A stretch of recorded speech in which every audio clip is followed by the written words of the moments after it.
friends, connections, and how that influences your decisions. We're talking about it today with special guest Manny. Why don't you give a little introduction on yourself? Yes, my full name is Manuel Alejandro Delgadillo, and that's why I go by Manny. It's a little bit easier. I'm originally from Mexico, so born in Mexico, Zacatecas, until I was 9 years old. And then parents migrated to the United States, so they brought me here and lived in California for a little bit, and then grew up in Des Moines, Iowa. I was there for 25 years, 6 years in Wisconsin, and then in 2016, I moved to Austin, Texas. So, got a friend who lives in Des Moines. Okay. He's from Iowa. Yeah. Canaan Rice. Oh, okay. That's his name. Yeah. Couldn't be no more American than that, right? Yeah. 2016. I am Hilton Kill. Yeah, and I'm Dylan Wilson. And here, this is George. As always, most of you know us by now, but if you're watching for the first time, Yeah. 2016, good time to move to Austin. Yeah. Yeah, definitely. I moved in here in 2016. I'm jealous. That's the best time. When did you move here? 2005. 2005. That's Yeah. pretty good too. In my Yeah. my book. If you tell me. It's just really early, and I mean, there's always stuff happening, but there's, so much more now. And by 2016, just communities and neighborhoods have grown a lot. So, Yeah. But we've always had ACL, South by Southwest. We've always had football, and so there's always been a lot going on. But yeah, 2016 is just a cool time to move here. So when I moved, I didn't know anything about ACL actually, and I missed Red Hot Chili Peppers on 2016 because I didn't know anything. And then, but yeah, Mueller Park was barely developing when I moved in, So yeah, it's definitely a lot of changes. Yeah. In this big city. Yeah. I moved in January 2019, so it was right at the tip of the change. 2019 was the year. You can tell by the numbers that a lot of things changed. But the city has been doubling its size in population every 20 years for the past 80 years. So it doesn't come as a surprise that now that it's growing faster, there's more connectivity, more things happening. And with that, more friendships. Oh, Yeah. and from those friendships, we do make connections. You have to give credit to the pandemic, though. So a lot of things happened that kind of exacerbated everybody moving here. So there's been a big influx from 2019 on, but pre-2019, 2016, that was just a good time to move here before it got so crazy busy. It was still busy, but that was a different Austin. Yeah. Well, I mean, in COVID, look at Austin's downtown skyline. That was during COVID or after COVID when that blew up. My friends, when they visited, like this did not exist, and they're like, "There's no way," and I'm like, "Yes, that does not exist before that." So. Well, and George sent me a thing a couple days ago. They're building like an amusement park now out at Coda. Yes. So there's Have more you and seen more. the size of that? It's going to more than double the number of people that visit that place. That's crazy. More than double, man. Have you seen that? No, not yet. Okay. It looks like Six Flags at Coda. They're putting in roller coasters and like a whole Inside. amusement park. I mean, it's crazy. It It's gonna be is. billions of dollars. Yeah. Mm-hmm. They also brought in Austin Bolt, right? Does that still exist? They put a soccer stadium in there, and it's a minor league Austin Bolt. Oh, I don't know. really? Yeah, it's a minor league, so it's not. If But Austin it's- FC is your Is it MLS. the major? Yeah, MLS, Yeah. yeah. Here's my new contact in the sub world of Austin here. Well, Coda used to be one of my customers. Oh, so, really? Yes. Well, I've this is been a guy knocking you on need their to know. doors. Yeah, for sure.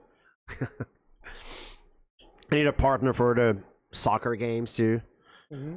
So I mean, You're the soccer expert. yeah, I mean, I would watch anything.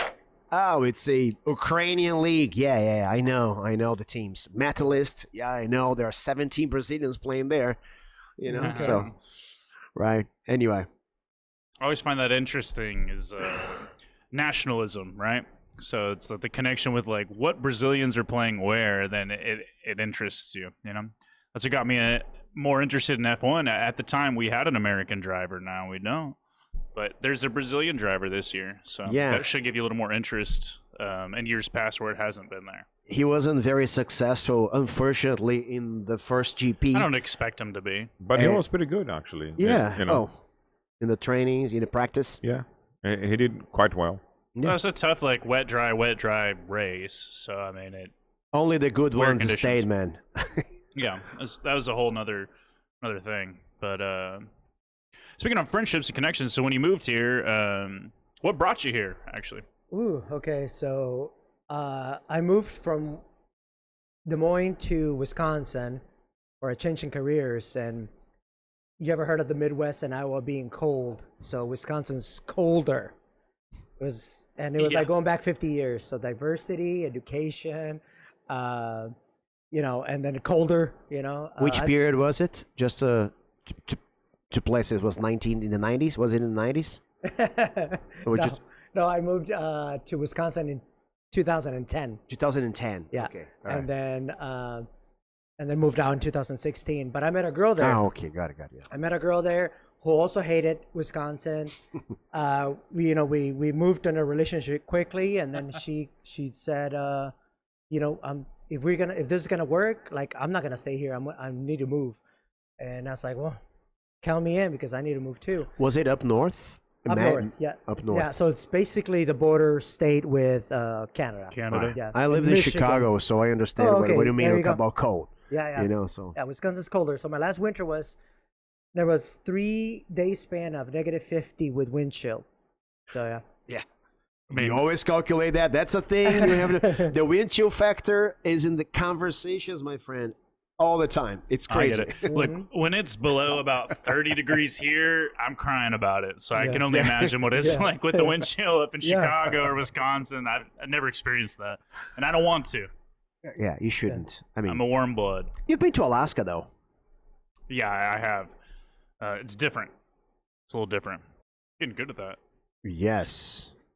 When the temperature for me gets to 30, I'm already complaining since 60. Yeah. I'm just not a fan. Same. And it doesn't need to get to 30 for me to complain. At 60, I'm already like, oh man, why? No, you're right. I'm the same. Yeah, over 30 years in the Midwest, I could never get used to it. So I wanted some Texas heat. I could be at 100-degree weather under the sun, sweating. I'm enjoying it. The minute it hits 30, 40 degrees and I have to wear a little bit thicker coat, I'm already uncomfortable. So You're not missing your time in Wisconsin? not at all. No. I'm supposed to go back in May because there's going to be a UFC fight going to Des Moines, Iowa. Oh, cool. There's a UFC fighter, Jeremy the Heaton Stevens, that made it to the UFC, and they're bringing it back to Des Moines, Iowa. But I'm like, do I want to go? I already been to a live UFC fight in Vegas, and when Cowboy Cerrone was here at the Moody Center. So I'm like, I don't know if I want to go back to Iowa for that, but all my friends are going, so I think we're gonna make it a. Cerrone's a dog. Mhm. You know, he's into wild stuff like underwater cave diving. Have you seen his podcast with Joe Rogan talking about that? No. It'll be so dark, and the only thing they're like pulling themselves on a wire, like going, and you can't see anything. Yes. Okay. He's Yeah, an that's a interesting little- guy. He's into some crazy stuff. Yeah. It's adrenaline rush, I think. I'm not too much on that. I love an adrenaline rush, but maybe not that. I wouldn't do. I mean, I don't think I would do skydiving either. I think it's cool, but Oh, really? Yeah, I've done it twice. Yeah, I think I'll do it again. I would love at one point to do free skydive. okay. But you have to be trained, I think. You have or to do it a certain yeah. amount of times. Yeah. So you've done tandem. Certified, maybe. Yeah, certified. Yeah, I think so. You Yeah. have to do a certain amount of drops to get certified. Exactly. I would love to do that because I always, as a kid, I always had a thing for flying. Okay. So I literally have dreams where I'm flying, and then I wake up and like, damn it, it was just a dream, But yeah, so I would love to do a free skydive, and then somebody obviously come meet me, give me the parachute, and then Well, put it on. How was your experience tandem? You enjoyed it, obviously. Yeah. The first time, so I wear contacts, So the first time I try to adjust my goggles, one contact flew out. So the first time was not as fun, and obviously it's scary. Optimal. It wasn't optimal, Yeah. definitely. Yeah. But yeah, the second one, yeah, I loved it, and I think I'm good to do it again. I would go again. Where'd you Yeah. go? Was that here or was No, that in Iowa? Minneapolis. Yeah. Oh, okay. Yeah. Minnesota. Yeah, I Minnesota. want to say the Never closest play. I'm not familiar if there's one in Austin or not, but I know there's one like out towards San Marcos for sure. Oh, yeah. Dallas.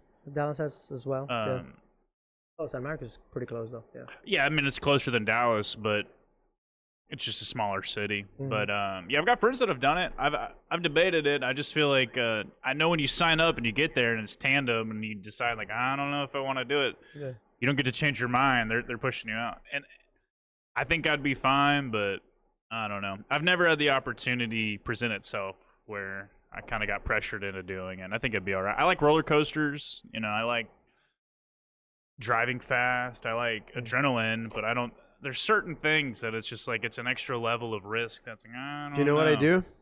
I read the news. That's the Yeah. That's how.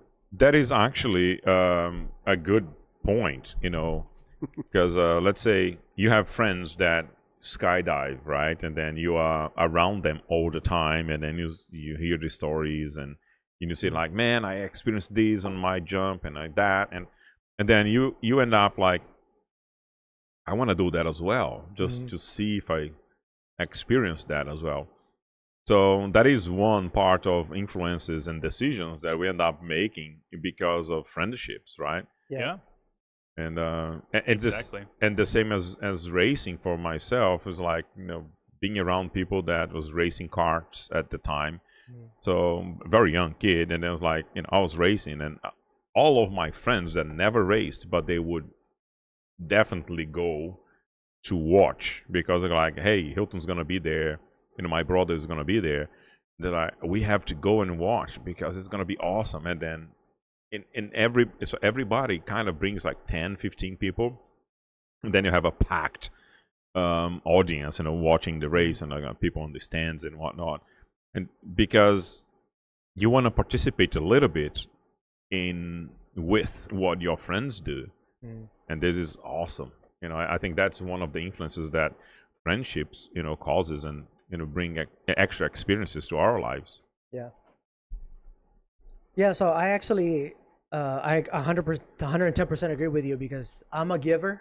So like if I have a good meal, I'm at the office and I'll tell Bella, my office manager, like, oh, you got to try this, and she's like, I never met somebody like that, like once shares their food so much as you do. She doesn't. So experiences, same thing, with my close friends, we're always talking about film or music, and we influence each other in that way. Yeah. Yeah, I think experiencing something is an experience, but then being able to share that with people is something different. I think it's a play in on that because I've always food in particular. I like to try new things, especially stuff that's outside the realm of what's around me here in Texas. I'm a Texas-born kid, so Oh, really? Okay. there's a lot of barbecue. I'm from Southeast Texas, so there's Cajun influence, but I love trying different things. Yeah. And I got to experience some of that with my dad when I was young. And I've never shied away from ordering something really crazy and then share it with everybody because we all have different palates, But food is a really good way to connect with people. So is drinks, so is cigars, film. That's a great way to connect because people are into certain genres of stuff. I know. That's a good point. Normally, of course, the place where we make most of our friends is school and very young age. Yep. Like 5 years old, 6 years old, and then some of these friendships, they carry on forever. For your life, yeah. Yeah, and then, of course, middle school and then high school, university, college, university, and whatnot, you also make good friends. And then later on in life is depending where you live. So you've moved to a different place, and then you also make friendships. So it's interesting. But what is the place after school? Say after the school time has passed. Like after university. And Yeah, like on a little older age. What is normally the place that people in general, or we all, make most friendships? Yeah, that's a great question. I think it's going to be in your profession. I think it's gonna be like based on where you're at in your life. I think right now I wouldn't talk to anybody or become a friend of anybody that's not gonna be business career focused. I'm obviously Austin is a young city, and I met a lot of people that still like, hey, let's go to 6th Street. I'm like, Yeah, I don't know. Yeah, It gets a little wild. the only time I do go is when I bring somebody else, especially from back home, Des Moines, Iowa, because they don't have something like that. Downtown 4 bars is nothing like Dirty Six here. Absolutely. So to me, at least personally, it's very important that you're gonna have to be like driven, business focused. I want to have deep thought conversations, stimulating conversations. Give me a Absolutely. different perspective. That's, I guess, my perspective and opinion. And I concur with that because, for example, I come from Brazil and George comes from Brazil, and so we end up like kind of meeting the community somehow. Brazilians kind of attract each other, and then you end up making Brazilian friends, right? But I was never like a huge fan of just keeping within the Brazilian community to make friends. So I started networking business-wise, right, a lot, and that's how I met you, yeah, right? So we met in a networking group, and then it's kind of like we talk and it's fun. yeah, You end up making friends that way by seeing the good side of how they serve other people, and how you end up admiring the person based on what they say and what they do. And then when you have like a business networking environment, you end up getting in a situation that if a person that is in there, it's not truth to their words, that person gets kicked out, right? yeah. So and then you end up like how you lose a relationship with that person. Yep. So and That happens pretty naturally. yes, People can sense that. People that are disingenuine or just say there's something. You spend enough time around somebody, you can get a feel for them. And when they present themselves as something else, then those things don't gel. Yeah. But Here's my 2 cents on the topic, right? and we need 5 cents. No. All right. So friendship is on the very top of any of my most important values, but in a way that it's not only by saying the word. So I've been thinking, and I think about that every day, like literally every day. And I remember once there's a statement when I got here to the US that says, "Hey George, you know that you don't make really good friends after college." Have you ever heard this expression? Mm-hmm.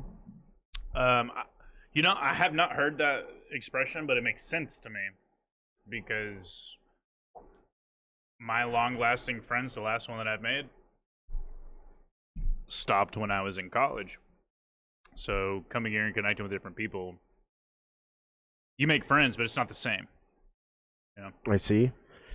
All right. Because time I spent. agree with that because our friends, we said we have we are what do you call it? Not narrow path, but we don't have room for necessarily new friends, right? It's like So we'll make tunnel new, vision. Yes. So tunnel vision. Yeah. So we're like, we have no room at our age. I don't think we have room for new friends unless they're have the same vision. Like I'm Mexican, so I think we identify close to Brazilians that hardcore values, family, what's important to you.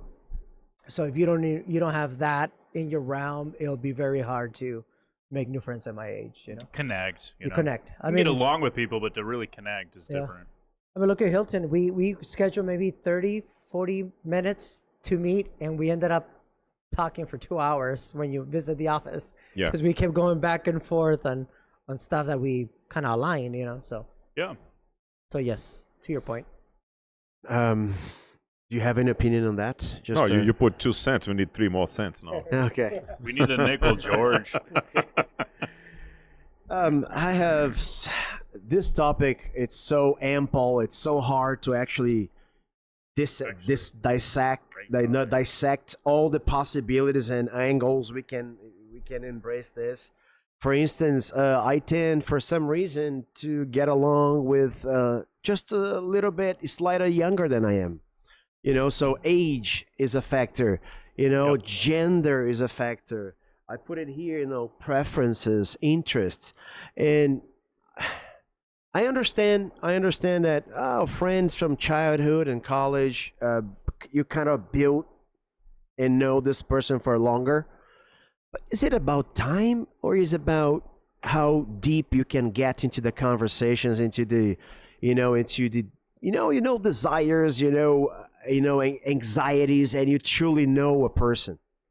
It depends on the social class that you were brought up with, because that also plays a part. So if you come from like let's say a poor background, and then you normally go to in Brazil, right? Over here it's a little bit different because everybody goes to a public school, unless you're very rich, and then you go to a private school, and then that also is a little bit different. But in Brazil, it is an indicator. It is an indicator Yes. of a lower class. Yes. So Public school is in Public Brazil. school, yes. public school in I don't Brazil know, is I didn't know if you knew that, but it's a. I didn't. So most people go to private, unless you're lower classes. I say Yeah. most people, but maybe most people do actually go to public. But from the experiences y'all have had as private school kids, 80%. my experience. Yes, I've been to public school for only 2 years. Yeah. Wow. So I've known you guys for years at this point. I've never thought to ask that question because That's why I brought that's it up. not the way that I understand. Schooling here is different. So Yeah. that is a distinction. 80% go to public schools of Brazilians, and 20% go to private schools. Okay. You see, because of it is associated with the class. Since there's a lot of concentration in Brazil, and it's getting better. We are started building. I don't know how it is right now, but middle class, Yeah, right? been there in a Anyway, while. so this affects a lot, and then there are good public schools in the countryside, especially in the countryside. Yeah, that's and, true. Yeah. And you see that in the countryside is different. It's the closest to you. But yeah, private schools definitely. Countryside, the owner of the farm goes to school with the children of the workers of his farm. So, and then because they all goes to the same school, and normally it's public, but it's actually sponsored by, the farm owners and the factory owners and whatever it is around it. Yeah. So, but it's a good school where people are. Yeah. It's just normal education. Well, it's okay. It's not that great. And normally the rich kids, what they would have, they'll have like a tutor that will come to the house and help them, if they have problems. And so that would lead to my. How would that compare to like a public school here in Central Texas? Impossible to compare. Yeah, Our public schools are It's nowhere near. absolutely so much better in every single aspect. I'm talking about in a holistic view of what it is belonging to an institution. That's interesting. You belong to the neighborhood. You're part of the institution. You are a cell of this larger, organ. This is what the whole educational system leads you to that. Over here, the difference is, when they do. Have I tripped too much? No, not at all. I was just go ahead because I was going to ask a question after you go. Well, just piggybacking on that, it's that sense of neighborhood. You only see the difference when you go, okay, there is a fundraise that school is doing, a fund run or something like that, and then you see a couple of parents, donating $200, $100, or $300, and then others are just doing like 25. You know what I mean? But nevertheless, all the kids are friends, and all these parents that they can afford donate more to the school is still. You create connection. You create sort of amicable connections, not friendship, but you become a little bit Acquaintances. The acquaintances, and birthday parties. You always meet the same parents, and then you talk, and hey, good to see you again. Familiarity. Yes. You don't really normally invite to go places and whatnot, but in our neighborhood right now, because our kids always goes together. Jeff, when our kids do kung fu together, and we are neighbors because we're in the same neighborhood, go to the same school. So we meet. He comes to my house every now and again. We barbecue. We go to their house. When we have a poker game, and we go and play together. So we always go. So it creates a little bit more a tighter group with a tighter relationship with some of the parents.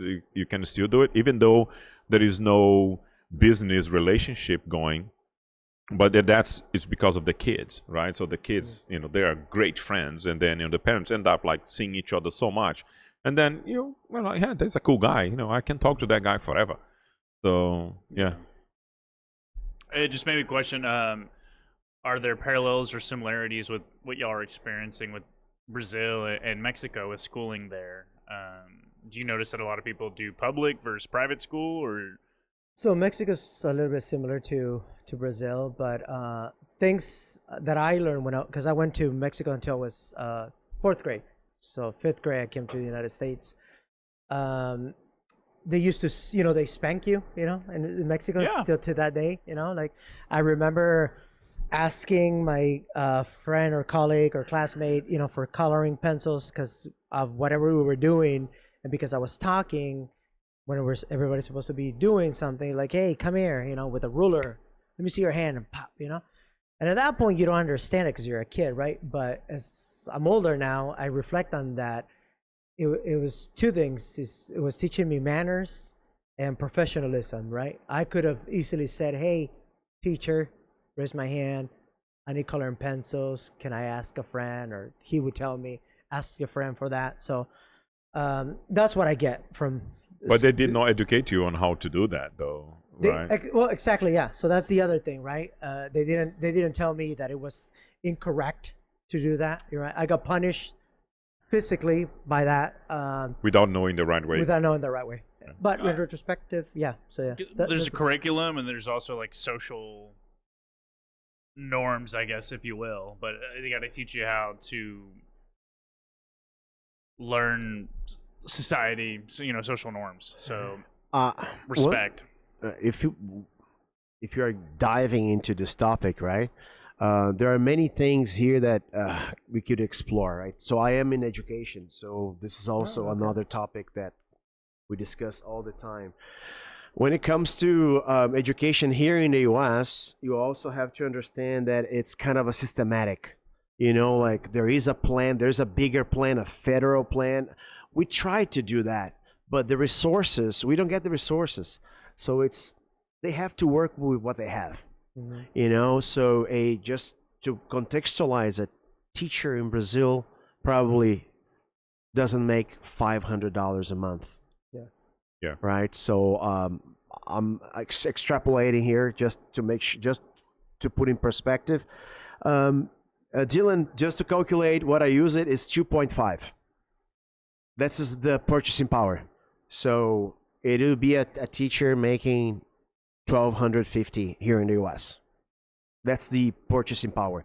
I think that the less you make, the closest to one is going to be, right? And the more you make, then I move to 2.5, 3.5, okay? Because of the luxuries. It's a little bit different today, just in that the exchange rate's been changing rapidly. So I think it used to be like 5 to 1, right? No, but like the exact exchange rate, not about purchasing power and all that. It still is, but what he's mentioning is like how to compare. Somebody watching right now is on how to compare what that feels like. Perception. Yeah. The perception. The thing is, if you hire more services, the relationship is completely different. If you are not into services but you are into products, then your purchasing power here is like 5-6 times more. Yeah. So it depends on your style of living. Man, again, every single topic we bring here, right? So we have to choose one or two topics because we could branch it out as many times as much as we can, right? Mm-hmm. So which one should we go now? Because we're talking about friendships. Back to friends. Back to friends, no education. All right. Yeah, I want to. I think it has something to do with nurture. Uh huh. Yeah. I think it has something to do with nurture because So my best friend, Amner Martinez, founder of Infinite Resources, my business partner. Shout And out. then the director of operations, his name is Kenji Nakata. He's half Mexican, half Japanese. He's a karate sensei. Amner is Guatemalan. His other brother is obviously Guatemalan. Those are my closest friends. And we met back in high school. And I met Amner through Kenji. And we were completely different guys. You know what a cholo is? Okay, that was me. Really? Yeah. Yes. Yeah. So I was a little cholo wannabe, you know. So cholo is like a gangster, Mexican gangster, you know. So, You look so like well put together now. It's like it's hard to even see that. yeah. Everybody gets shocks on that, but so I was that, and then Amner was Cholo. Abner was he pretended to be this white guy that wrestled, and he wrestled. He did high school wrestling. I did high school basketball and soccer. You know, not good at soccer. I'm actually, to cut the stereotypes, I'm actually better at basketball than soccer. So, I like it. but That's fun. and then Kenji, half Japanese, half Mexican, was like Axl Rose, carrying his guitar Wow. with bandana, long hairs, ripped jeans, leather black boots. Take me down. Yeah. And somehow we were able to mesh, and we're still friends, you know. So hardcore values were there, family. We knew that we meant good for each other. We were not trying to compete against each other. We just know, like, hey, I like you, you like me. Let's just be friends, and we've never lost contact or touch since then. So That's very powerful. The connections that are made outside of your upbringings. You know, Cholo, you know, Alex Rowe, all the things. It's like you can have all these things that make you distinctively different, but you find things to connect on. Yeah. And then core values tend to stay the same. Family is important. Connections and loyalty. Friendship is very important.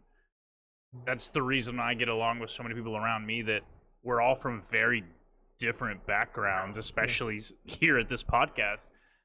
Conrad, who's not here today, is from, I believe, like the He's Northwest. from Seattle. Yeah. From Seattle, Okay. and I'm Yeah. from Texas. Y'all are from Brazil, but we all find things that we connect on and things that matter to us that we form a better bond on. Than you meet someone. I can meet another guy that's a Texan today and tomorrow. I'm not going to automatically connect just because we're from the same region. I mean, I know a lot of Texans I don't get along with. You know? If he's an Aggie, Oh, if he's that an would be Aggie, a forget problem. him. Forget him. Where'd you Sorry, go to school? Paul. And this is a funny topic. So I'm from Southeast Texas, close to the border to Louisiana. But I moved here in 2005, and then where I went to the university, college at Sam Houston State in Huntsville. It's just north of Houston. But the year that I moved to Austin was the year that the Longhorns won the national championship in 2005. And my uncles had gone there, and everybody, they're all diehard Texas Longhorn fans. So it's been instilled in me since I was like 10, 12 years old. So that's a decision that you took based on your cousin's friendship that you had with them.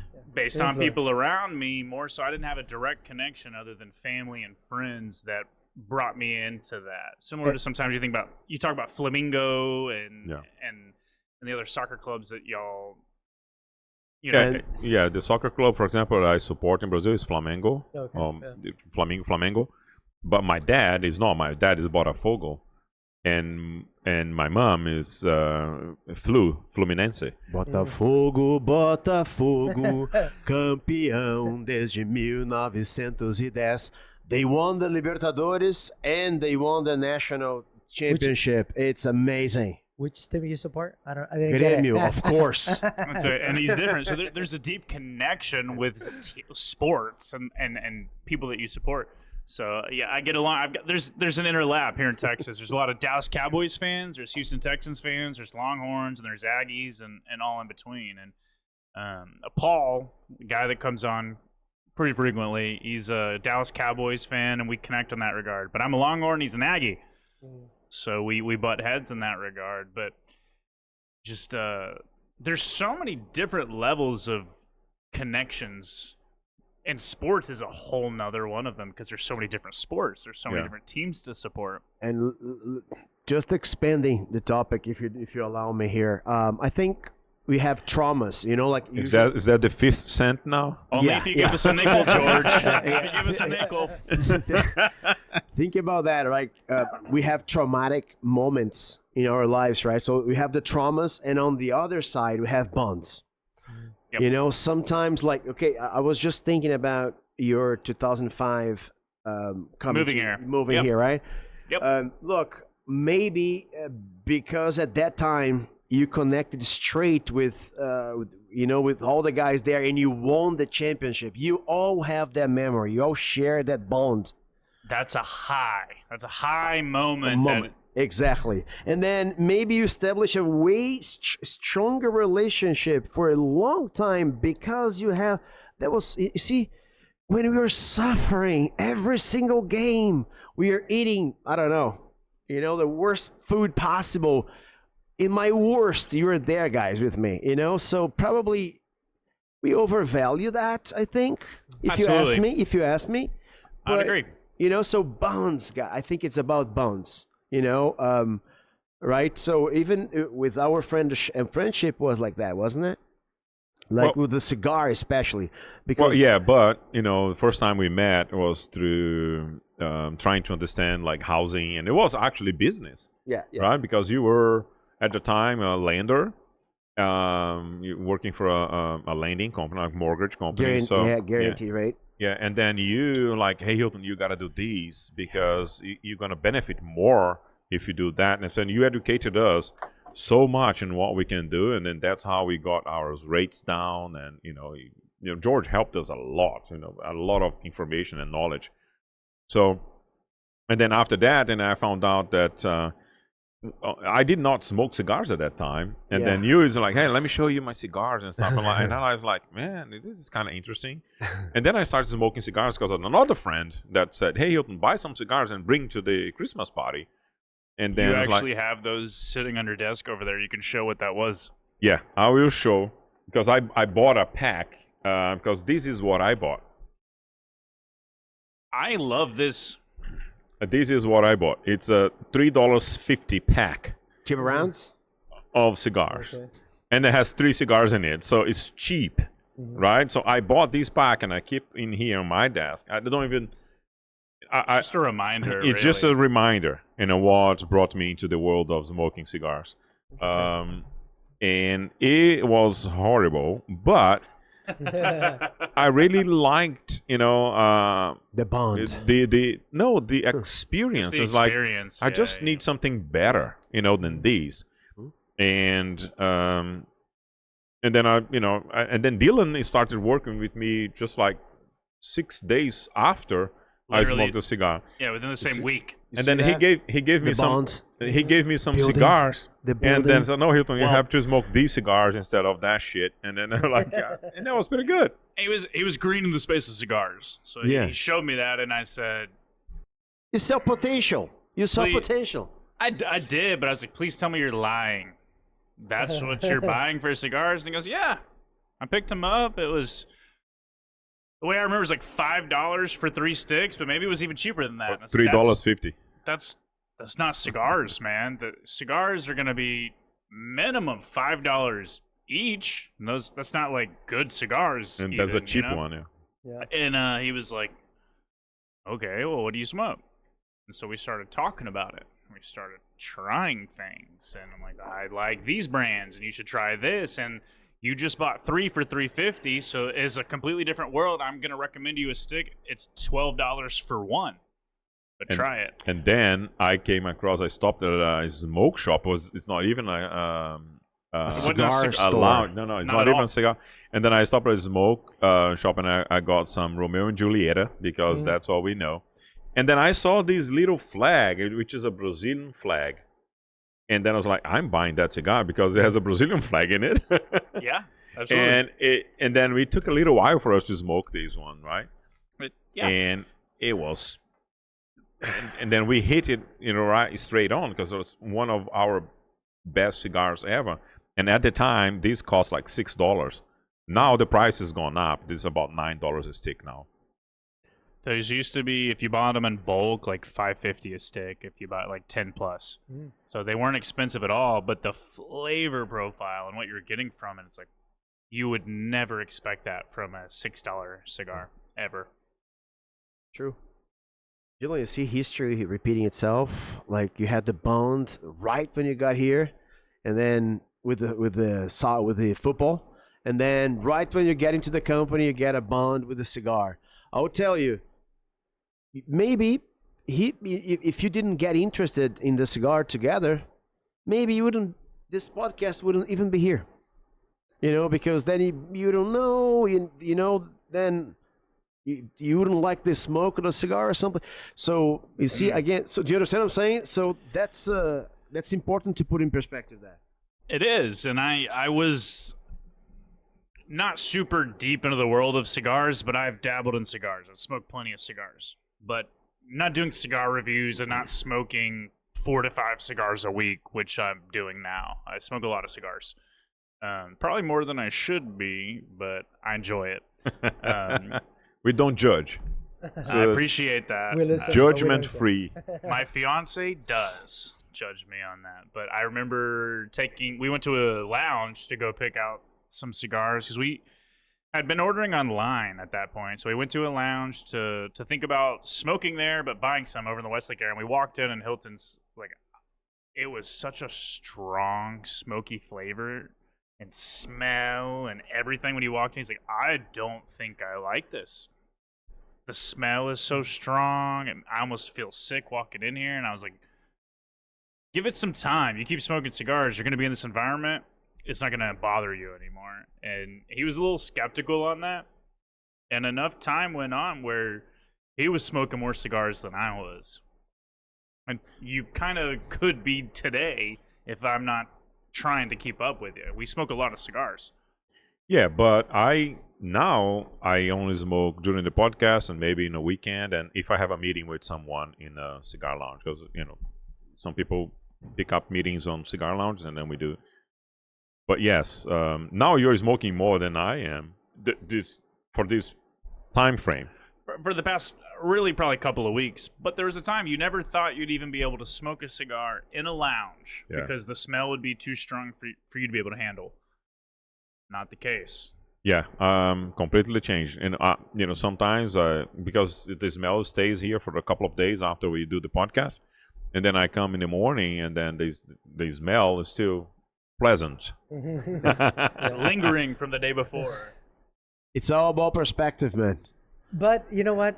Going back to the influence, that is true. Maybe this would not be because of the cigar. So, our company, Infinite Resources, the director of operations,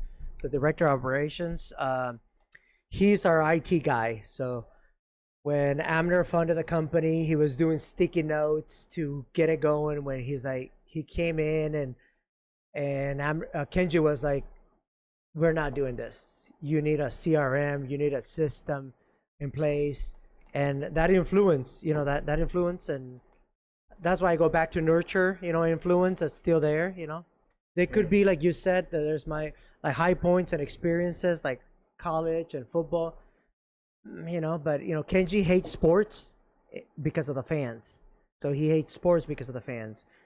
Amner loves the underdog. I've been a sports fan since I was like 8 years old. I'm a big boxing fan. My first match that I saw was Julio Cesar Chavez against Puerto Rican guy Macho Camacho, where Vicente Fernandez, which is like the George Strait for Mexico, he sang the national anthem. I like that comparison. So so that got me into sports, right? But then our friendships, although we talk about sports and Kenji hates us for it, and he talks crap about us when we talk sports.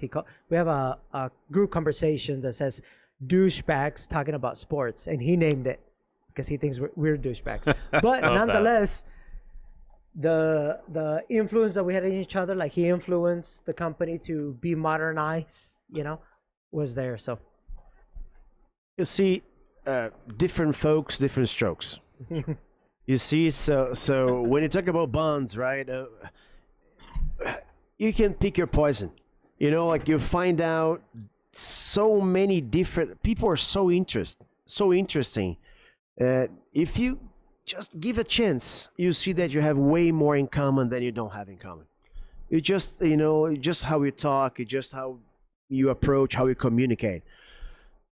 So yeah, maybe sports wasn't the thing, but maybe religion is. Maybe it's the style of music is. Maybe how you all like to chill, while other people don't like to chill. Maybe chilling is the thing you had in common. Yeah. There's like, if you look back, there are so many layers you can cut to see. Oh, you know what? Yeah, like we like hairstyle. Yeah. Do you know what I'm saying? Like we all go to the gym. Like we all take care, like we don't go to the gym every day, but we take care of ourselves. So you perceive that person with this bond. For me, that's why the word bond is so strong here for influencing, because like you know how see, every time I ask something to Hilton, I've seen the way he sets up and prepare his podcast. I see the way he approaches professionally. So I know that if I propose something to him, I already know that he will use and transfer all these processes and systems. I know that. I know that I can count on him for this. That's why I never abuse. Because I know that if I give something to him, it would be dishonest from my part to deviate him and start like dealing with it. So it's very important that when I bring something to him, I know how much he's gonna dedicate to that. That's about bonds. Yeah, but it's not my podcast. It's our podcast. I would argue that it is your podcast, but we are here all the time. You were forced. You were forced to be on this podcast? Because that's how my podcast started. I was forced to make a podcast channel. We talked about this when you got here earlier, or you'd mentioned that. Yeah. And I was going to say, it's a similar thing. I wouldn't go so far as to say I was forced, but it was definitely like, hey, we're going to do this podcast. You should be a part of it. And I was like, okay. He's like, no, you're doing it. But you couldn't say no. But I couldn't say no. So here we are. And it's made me a better person for it. I enjoy the podcast. I've made a lot of connections with guests that we've had on. And it's a fun thing to do on a weekly basis. But absolutely, it was not something I was electing to do on my own. And so for that reason, I think it is your podcast. And in the sense that it was an inception of your brain. And we all joined it. So we've all become a part of the podcast. It was your idea. I'm not even the host. So it's not my podcast. You are today. No, I guess I am. Conrad's not here. So and I'm the host, not even him. Yeah. Hilton, you mentioned that I helped you make your decision for refinance, that cigars connected us. But what really called my attention and connected us for me was the podcast. Because, every time you went to my place, you would always say, I've got a podcast. You would just mention it, and you invited me. But it wasn't this podcast, it was the Brazilian podcast. Yeah, but it's still, that one was actually my podcast. I envisioned it back in 2017. This one is too, man. Yeah, I did envision this one because I wanted to replicate what we had for the Brazilian community. But, I wanted to do something that it would be like fun and in person instead of being everything online. So that's why, I came up with the idea of these. And I talked to Conrad and Dylan. So we started, the three of us. And then, George was doing all the podcasts with me all the time. Say, why don't you come to the other one, to the English one? And then George starts coming. And he joined a little late. Episode 8 or 9. Yeah, something like that. Somewhere very early on. And we couldn't envision a world without you being here. So. But you know what? We met... Rodney introduced me to you at BXN Leander, and he's like, "Go talk to Hilton. He has a podcast, Manny." I'm like, oh, "Okay." You see that? It's an identification, man. And you have a podcast, and I've been to your podcast, and our episode should be coming live. I mean, your Pretty soon, your podcast is high production. Ours is not high production. Yeah. So No, but this is the fun one too. Like this is, arguably speaking, I would say, this is a little bit more because it's on structure. Mine is meant to be a structure, right? So I'll interview everybody that's on sales because I've been in sales for so long. I've been anybody in entrepreneurial because I started my entrepreneur career. And the process because I'm an old-fashioned. Yeah, I'm gonna say I'm a little bit older than you, respectively. So we are the same age, though. You don't know how old I am. well, you look younger than I am, but I'm 42. You are. No, What? I'm just kidding. I'm Oh, just kidding. I just take really care of myself. Yeah. He said, "What the fuck?" What are you eating, man? Yeah, what are you I mean, eating? you're not- Because you're smoking 5 a week of these. And Yeah. Give Lots me of sex and cigars. I look Oh my pretty young. God. No. To be honest with you, I think this is a subject that we can touch base again in the future. And I'd love to have Manny back for these. Let's schedule it for like a month or so out. And let's do it again. I Definitely. think Love you having me here. So yeah. No, we really appreciate you coming at all. And I think our best podcasts are always ones where we get to the end of it and we go, man, I don't want it to end. So we gotta revisit this. And with that being said, thank you very much for joining us. We ask that if you made it this long, please give us a like. comment. Share with your friends. Maybe subscribe. You're going to see more content later, You're going to see this guy again, this beautiful, handsome face over here. And he's going to have a lot of information about whatever the next topic is, because you never know what it's going to be. So, thank you, guys. Thank you. Thank you.